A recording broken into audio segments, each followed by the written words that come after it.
तो नमस्कार दोस्तों, ऑप्शन सेलिंग क्यों आजकल ज़्यादा फेवरेबल होने लगा है। बड़े बड़े जो ऑपरेटर हैं ऑप्शन सेलिंग क्यों करते हैं, ऑप्शन सेलिंग में क्या रिस्क है, क्या एडवांटेज है, कहाँ लिक्विडिटी है, क्या कॉस्ट एफिशिएंसी है, क्या थीटा डीके है, क्या इनकम है और क्या स्ट्रेटेजी अल्टरनेटिव्स हैं ऑप्शन सेलिंग्स में, इन सारे बिंदुओं पे डिस्कस करने वाले हैं। तो ऑप्शन सेलिंग होता क्या है। ऑप्शन बाइंग 90% इंडियंस करते हैं क्योंकि उनके पास कैपिटल की कमी होती है, लेकिन कम कैपिटल में भी ऑप्शन सेलिंग किया जा सकता है और ऑप्शन सेलिंग से एक अच्छा मुनाफा भी कमाया जा सकता है। तो ऑप्शन सेलिंग्स किस तरह से होते हैं और ऑप्शन सेलिंग्स में क्या रिस्क होते हैं, आइए समझते हैं। तो मेजर जो ऑपरेटर्स होते हैं वो ऑपरेटर्स मेनली ऑप्शन सेलिंग करते हैं क्योंकि वो एक ह्यूज अमाउंट से ट्रेडिंग करते हैं। उनके पास 1000 करोड़, 4000 करोड़, 5000 करोड़, 10,000 करोड़ तक का कैपिटल रहता है और हो सकता है उससे भी ज़्यादा, और इसीलिए ऑप्शन सेलिंग उसके लिए काफ़ी फेवरेबल होता है क्योंकि ऑप्शन का मतलब होता है एक प्रीमियम, और प्रीमियम जैसे जैसे अपना एक्सपायरी की ओर बढ़ेगा वो एक्सपायर होने लगता है, उसका डीके होने लगता है, जिसे हम बोलते हैं थीटा डीके। और थीटा डीके का फ़ायदा ऑप्शन सेलिंग वाले को ही मिलता है, ऑप्शन बायर्स वाले को नहीं मिलता है। तो ऑप्शन बाइंग में आपको फ़ायदा कब होगा, जब मार्केट ट्रेडिंग में रहेगा। यानी एक ऑप्शन सेलर्स में फ़ायदा सबसे बड़ा क्या है, डिफाइंड रिस्क का है।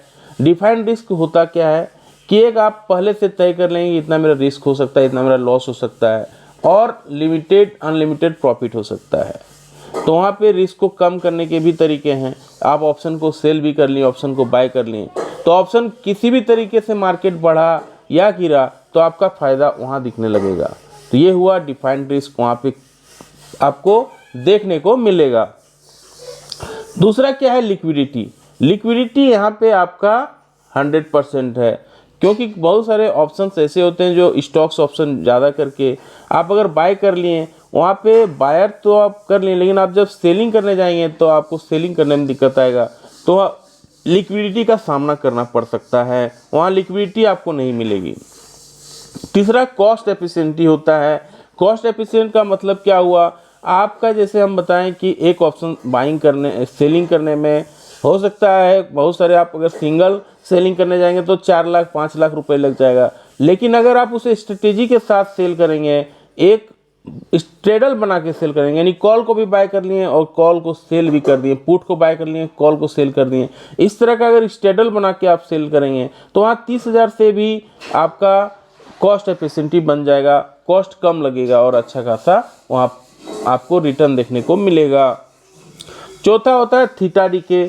थीटा डीके क्या होता है कि आपका, जैसे हम अभी वीडियो के शुरुआत में ही बताएं कि जैसे जैसे एक्सपायरी के नियर आएंगे आपका जो प्रीमियम है वो घटने लगता है, तो ऑप्शन बायर के लिए वो सबसे बड़ा दुश्मन होता है क्योंकि ऑप्शन बायर्स में आपको प्रीमियम बढ़ेगा तभी फ़ायदा होने वाला है, लेकिन यहाँ पे आपका ऑप्शन अगर मार्केट ट्रेंडिंग में हो गया, यानी वन साइडेड हो गया, अगर ट्रेंडिंग में है मार्केट अपसाइड जा रहा है या नीचे जा रहा है तब तो ठीक है, ऑप्शन बाइंग में पैसा बनेगा, लेकिन अगर मार्केट रेंज बाउंड हो गया, एक ही जगह पे मार्केट घूम रहा है, 50-100 पॉइंट में ही घूम रहा है, तो उस समय आपका प्रीमियम डीके होने लगता है और आपको वहाँ हेवी लॉस होने लगता है।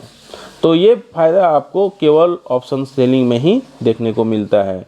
और इनकम, जितने भी बड़े बड़े ऑपरेटर होते हैं अपना 20% 30% प्रॉफिट आराम से ले जाते हैं, साल का 20-30% प्रॉफिट उन लोगों का ले जाना मकसद होता है और वही इनकम वो चाहते हैं।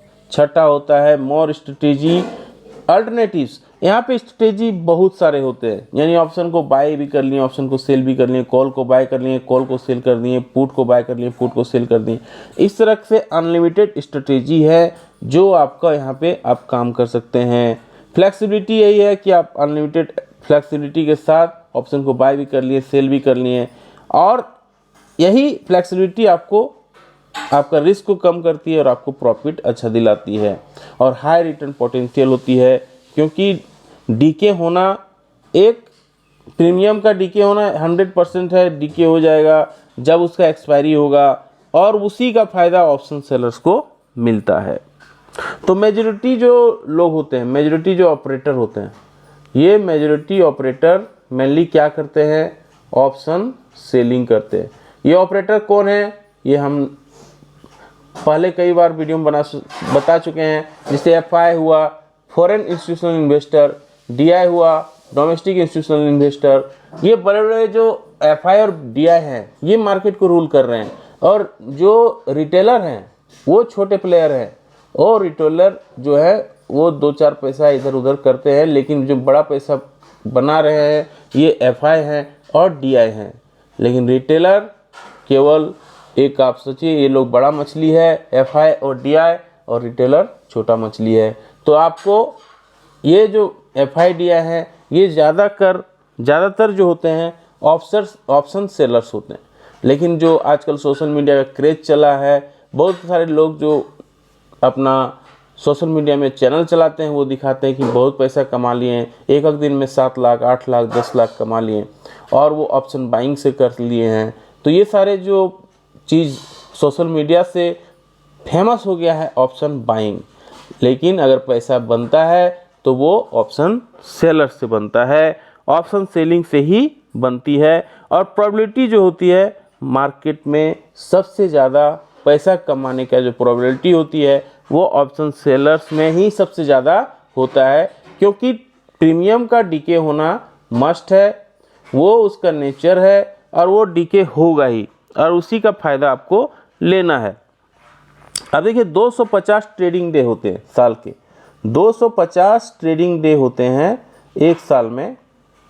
365 डेज में 250 डेज ही होते हैं जहाँ पे ट्रेडिंग होता है। अब यहाँ से अगर 250 डेज मार्केट केवल अप नहीं जा सकता है, केवल डाउन नहीं जा सकता है, यानी एक ट्रेंड में नहीं रह सकता है कि आप ही जा रहा है, एक नीचे भी नहीं रह सकता है, नीचे का ट्रेंड हो गया और ये नीचे का ट्रेंड में जा रहा है। तो यहाँ पे होता क्या है कि 180 से 190 डेज तक मार्केट साइडवेज होता है। साइडवेज का मतलब मार्केट उतना मूव नहीं देता है, और यही फायदा ऑप्शन सेलर्स को मिलता है। साइडवेज में एक ही बक्सा में घूम रहा है, एक ही जगह पे घूम रहा है, और ये 180 से 190 डेज तक होता है, और इसी का फायदा ऑप्शन सेलर्स को मिलता है। तो आपको समझ में आ रहा होगा कि ऑप्शन सेलर्स कितना अच्छा फायदा अपना देखते हैं। और जैसा कि हमने बताया कि ये बड़े ऑपरेटर जो होते हैं ज़्यादा लालच नहीं करते हैं, अपना 20% 30% प्रॉफिट साल का रखते हैं कि इतना हमको कमाना है। 20% हो गया कि गुड ईयर हो गया, उसके लिए अच्छा पैसा कमा लिए, और 30% अगर वो कमा लिए तो वो एक्सीलेंट ईयर हो जाता है उसके लिए, यानी काफ़ी एक्सीलेंट पैसा वो कमा रहे हैं। क्योंकि वो जानते हैं कि कंपाउंडिंग में अगर इसको जोड़ा जाए, कंपाउंडिंग अगर इसको देखा जाए तो 3 साल में ये पैसा डबल हो जा रहा है। 3 साल में अगर 20% 30% के हिसाब से कोई पैसा कमा रहा है और कॉन्स्टेंटली कमा रहा है तो वो 3 साल में पैसा अपने को डबल कर रहा है। अब यहाँ पे देखिए जो एक्सपायरी है आपको कहाँ पे, ये जो थीटा डीके होता है, जो ऑप्शन सेलर्स का सबसे बड़ा जो बेनिफिट पॉइंट है थीटा डीके होना, ये थीटा डीके होता कब है। अब देखिए टाइम वैल्यू और एक होता है, टाइम वैल्यू का फ़ायदा ऑप्शन बायर को मिलता है। अब टाइम वैल्यू को आप इस ग्राफ से देख सकते हैं, ये रहा, आप इसको बोल सकते हैं कि ये टाइम वैल्यू है, और ये नंबर ऑफ डेज है, ये नंबर ऑफ डेज है, और ये टाइम वैल्यू है। अब टाइम वैल्यू में होता क्या है आइए समझते हैं। आप इस ग्राफ को इस तरह से, यहाँ से हम एक कर्व बना दिए।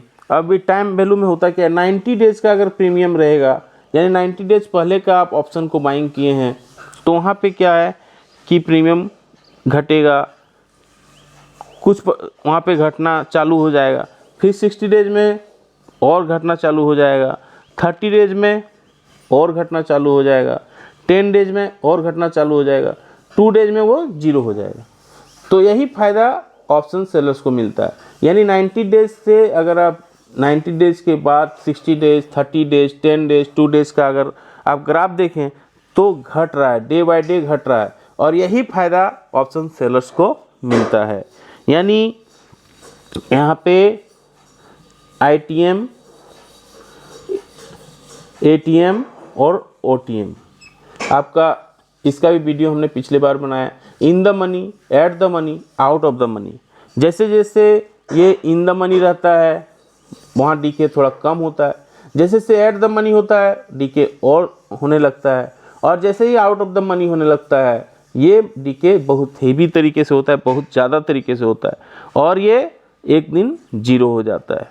तो आजकल मार्केट क्या किया है, सरकार ने भी इसको एक गैम्बलिंग की तरह बना दिया गया है, और यहाँ से सरकार अपना अच्छा खासा GST वसूल रहा है। इसी का फ़ायदा आज के जो ऑपरेटर्स हैं वो भी ले रहे हैं। अब यहाँ पे एक्सपायरी देखिएगा आप, किस तरह से एक्सपायरी का बना दिया गया है। एक्सपायरी आजकल देखेंगे कि हर दिन एक्सपायरी है। हर दिन एक्सपायरी क्यों बनाया गया है, क्या रीज़न है एक्सपायरी बनाने का हर दिन? ये एक्सपायरी इसलिए है क्योंकि यहाँ से पैसा, अच्छा खासा रेवेन्यू सरकार को आ रहा है। अब ये हर दिन ये पैसा कमा रहे हैं अच्छा खासा। अब इसका हम दिखाते हैं किस तरह से एक्सपायरी का आजकल खेला चल रहा है, और ये खेला किस तरह से लोगों को बेवकूफ़ बनाया जा रहा है, एक तरह से गैम्बलिंग की तरह सिखाया जा रहा है कि किस तरह से गैम्बल है। आप देखेंगे मिड कैप, मिड कैप का एक्सपायरी कब होता है? मिड कैप का एक्सपायरी होता है मंडे को। अब मिड कैप के बाद फिन निफ्टी का एक्सपायरी, फिन निफ्टी का एक्सपायरी कब होता है? ये होता है ट्यूसडे को। अब बैंक निफ्टी का एक्सपायरी कब होता है? ये होता है वेडनेसडे को। बैंक निफ्टी के बाद निफ्टी का एक्सपायरी कब होता है? ये होता है थर्सडे को। और फिर होता है सेंसेक्स, सेंसेक्स का एक्सपायरी भी आजकल आ गया है, ये होता है फ्राइडे को। तो ये एक्सपायरी क्यों इम्पोर्टेंट हो गया है और क्यों इतना पॉपुलर हो रहा है? क्योंकि यहाँ पे पैसा अच्छा बन रहा है, सरकार को GST अच्छा से आ रहा है, सब कुछ, सब टैक्स अच्छे से आ रहे हैं। अब यहाँ पे हम देखेंगे, अगर आपको मिड कैप एक्सपायरी आपको 3 दिन पहले, बिफोर 3 डेज आपको एक्सपायरी का ऑप्शन सेल करना है, तभी आपको पैसा बनेगा। अगर आपको मंडे मिड कैप का एक्सपायरी है मंडे को, तो आपको क्या करना है, इससे 3 दिन पहले, 3 दिन पहले क्या होगा?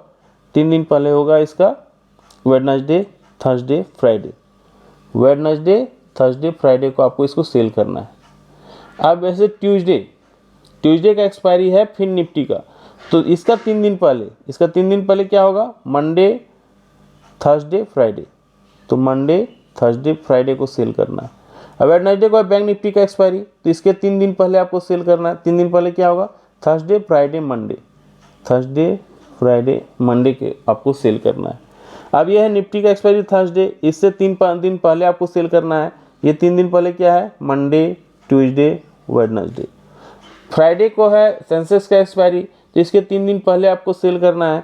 ये 3 दिन पहले क्या है? Tuesday, Wednesday, Thursday, Tuesday, Wednesday, Thursday. तो इस तरह से आपको अगर प्रॉफिट कमाना है तो आपको 3 दिन पहले का एक्सपायरी को सेल करना है। 3 दिन पहले का एक्सपायरी अगर आप सेल करेंगे तो आपको एक अच्छा यहाँ पे प्रीमियम डीके, पहला दिन कुछ कम होगा, उसके दिन कुछ कम होगा, और उसके दिन जीरो होना तय है, और इसी का फ़ायदा आपको लेना है। अगर आप देखेंगे थीटा डीके कब होता है, थीटा डीके किस दिन सबसे ज़्यादा होता है, थीटा डीके किस दिन सबसे ज़्यादा होता है, कब से थीटा डीके होने लगता है? तो अगर आप इसको देखेंगे 90 डेज के पहले 2% थीटा डीके होगा। 60 डेज में कितना परसेंट थीटा डीके होगा? 7%। 30 डेज में कितना थीटा डीके होगा? 15%। 15 डेज में कितना थीटा डीके होगा? 30%। 7 डेज में कितना थीटा डीके होगा? 45%। 3 डेज में थीटा डीके कितना होगा? 50 से 60%। तो इस तरह से आपको थीटा डीके का फ़ायदा उठाना है। 90 डेज से 60 days, 30 days, 7 days, 15 days, 3 days. आपका थीटा डीके देखिए हो रहा है, और यही प्रीमियम का घटने का फ़ायदा आपको उठाना है, इसी का फ़ायदा आपको मिलता है ऑप्शन सेलिंग में। आप देखेंगे कि अगर इंट्राडे का बात कर लें, इंट्राडे में कब ऑप्शन सेलिंग करना चाहिए और इंट्राडे में कब आपको सबसे ज़्यादा फ़ायदा दिखेगा, आइए समझते हैं। तो इंट्राडे अगर जो मार्केट का बात कर लें, 9:15 से 3:30 तक मार्केट खुलता है, 9:15 से 3:30 तक। अब इसके बीच में 3 भाग में मार्केट को बांट सकते हैं। पहला हुआ ब्रेकफास्ट। ब्रेकफास्ट कब तक होगा? ये 9:15 से लेके 10:30 तक रहेगा, ये ब्रेकफास्ट आवर है।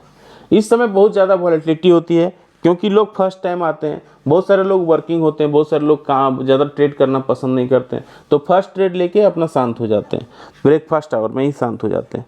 दूसरा होता है प्री लंच। प्री लंच किसको बोलते हैं? 10:30 से लेके 12:30 तक, 10:30 से 12:30 तक के बीच को प्री लंच बोलते हैं। इस समय क्या होती है, मार्केट पूरा शांत हो जाता है और इसी समय डीके भी चालू होता है।